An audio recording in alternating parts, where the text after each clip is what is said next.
Ketika Allah Subhanahu wa taala memerintahkan kita berpuasa melalui ayatnya yang mulia, Bismillahirrahmanirrahim, ya ayyuhalladzina amanu kutiba alaikumusiyam kama kutiba alal ladzina min qablikum la'allakum tattaqun.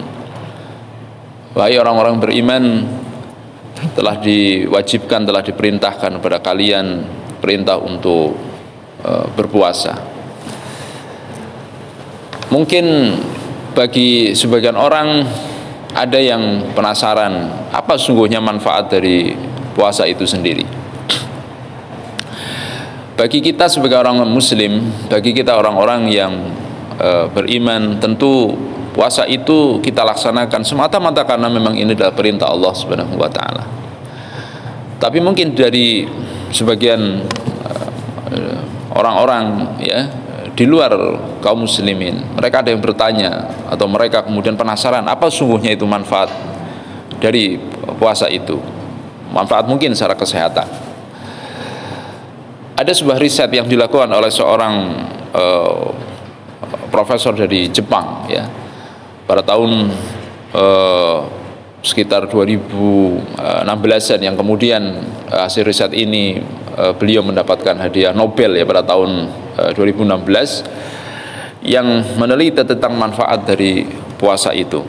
Ternyata puasa itu memang secara kesehatan itu bagus ya, sebuah pola hidup yang bagus, sebuah gaya hidup yang bagus. Menurut profesor ini, bahwasanya saat tubuh kita ini tidak mendapatkan makanan dalam jangka waktu tertentu ya, 12 jam hingga 16 jam, maka tubuh kita ini memasuki fase pembersihan alami. Jadi dalam proses ini tubuh ya kita ini akan menghancurkan, mendaur ulang sel-sel yang rusak atau yang berbahaya, yang itu bisa menyebabkan penyakit kanker dan sebagainya ya. Jadi pada orang yang berpuasa, ternyata pada orang yang berpuasa ini ya, tubuh kita ini kemudian memakan ya sel-sel jahat, sel-sel yang rusak ya, yang ini kemudian bisa menyebabkan aneka penyakit penuaan ya kepada tubuh kita. Lah oleh karena itu, maka dengan fakta demikian ya, manfaat puasa yang begitu luar biasa bagi kesehatan, maka pertanyaan kritis kita ini adalah apa yang terjadi pada kesehatan di negeri-negeri kaum muslimin. Seandainya kaum muslimin ya melaksanakan ibadah puasa ini, semestinya kan kaum muslimin berarti kesehatannya itu bagus ya. Banyak kemudian mestinya negara-negara muslimin atau negeri-negeri Islam ini menjadi negeri-negeri yang sehat ya, katakanlah begitu. Namun ternyata ya kita lihat, kita perhatikan, ternyata yang terjadi adalah justru bertolak belakang. Ternyata apabila kita perhatikan ya, tingkat kesehatan masyarakat di negeri muslim itu malah kemudian kalah jauh dengan tingkat kesehatan masyarakat di negeri-negeri non muslim.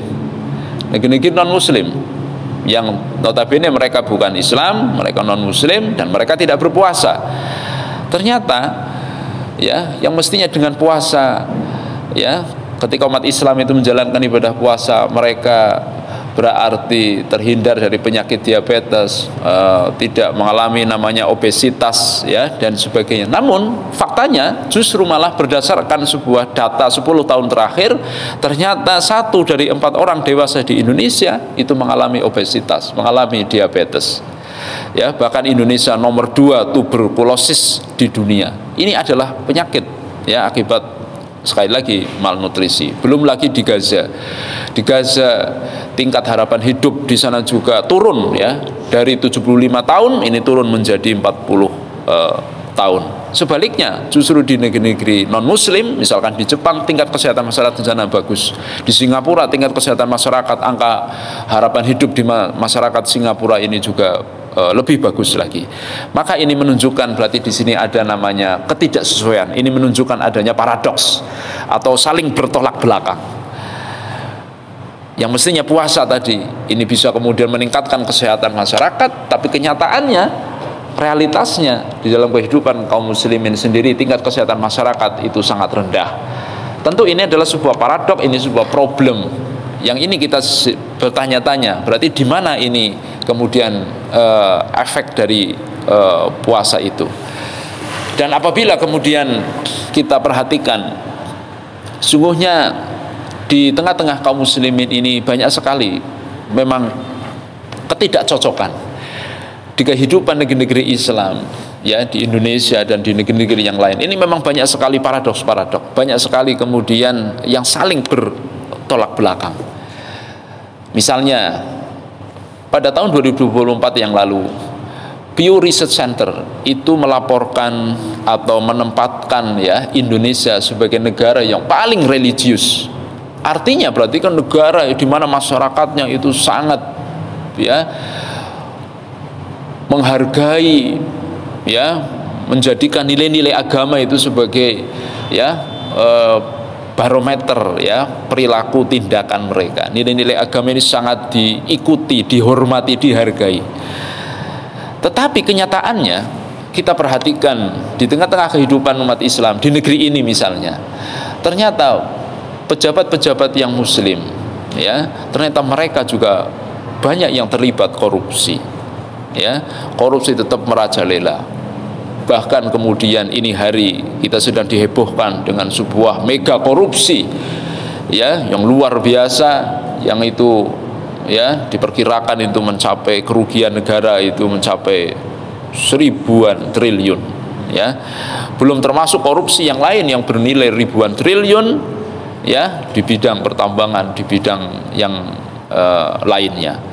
Begitu juga kemudian ketika negara ini tadi, Indonesia, ditempatkan sebagai negara yang katanya paling religius, namun ternyata judi online ini marak sekali di tengah-tengah masyarakat. Ada 8,8 juta warga yang terlibat judi online. Bahkan perputaran uangnya itu mencapai 600 triliun dan bahkan menjerat 18 juta orang dengan total transaksi 69 triliun. Naudzubillah min dzalik.